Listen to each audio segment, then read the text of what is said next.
আল্লাহ রাব্বুল আলামিন বলেছেন হাদিসে কুদসি যে আল্লাহ পাক যেগুলো ফরজ করেছেন, ওয়াজিব করেছেন, এগুলো যখন একজন বান্দা নিয়মিত করতে থাকে এবং এর সাথেও নফল কাজ করতে থাকে, আল্লাহ পাক সেই বান্দাকে ভালোবেসে ফেলেন। যখন আল্লাহ পাক কাউকে ভালোবাসেন তখন জিবরাইল আলাইহিস সালামকে ডেকে নিয়ে আসেন, ডেকে নিয়ে এসে বলেন যে পৃথিবীতে অমুকের পুত্র অমুক, তাকে আমি ভালোবাসি, হে জিবরাইল তুমিও তাকে ভালোবাসো।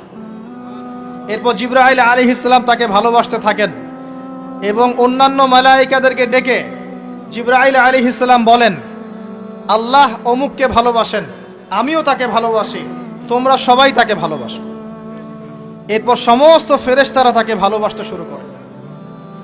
এরপর ফেরেশতা মণ্ডলী পৃথিবীতে আসেন, এসে দুনিয়াবাসীকে উদ্দেশ্য করে বলেন যে অমুকের পুত্র অমুককে আল্লাহ ভালোবাসেন, জিবরাইল ভালোবাসে, আমরা ভালোবাসি, তোমরা সবাই তাকে ভালোবাসো।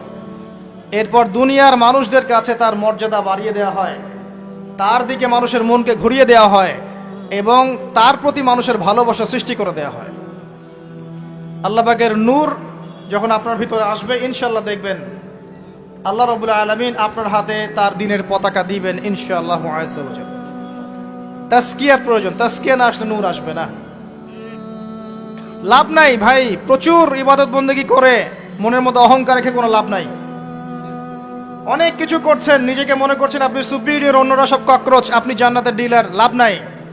ইবলিসের আকীদা এটা ইবলিসের আকীদা, খলাকতানি মিন নার ওয়া খলাকতাহু মিন তিন।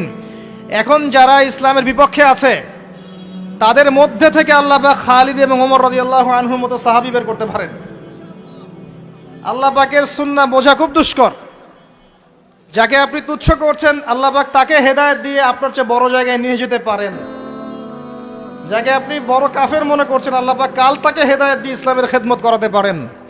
আবার আল্লাহ পাক আপনাকে, যিনি 5 ওয়াক্ত নামাজ পড়ছেন, রোজা রাখছেন, আপনাকে পথভ্রষ্ট করে দিয়ে জাহান্নামে নিতে পারেন।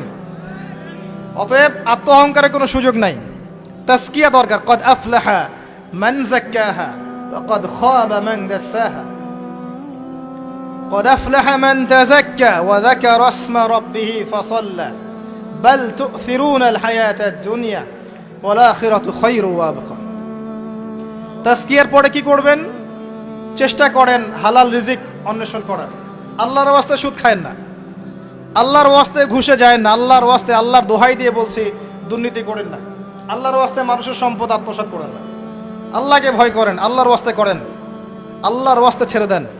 হাত জোর করে রিকোয়েস্ট করছি, সুদ খায়েন না।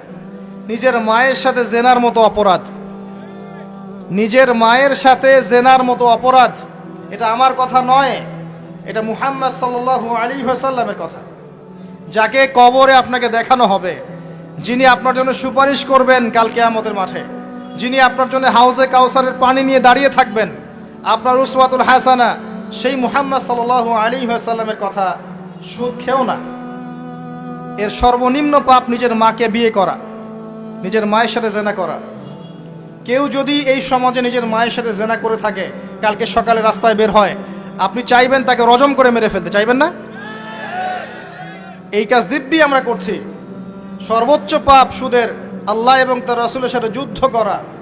অনেক দিন আয়াতটা বলেছি, আবারও বলছি শোনেন, কারণ কিছু মানুষের কানে ঢুকতেই চায় না কথা।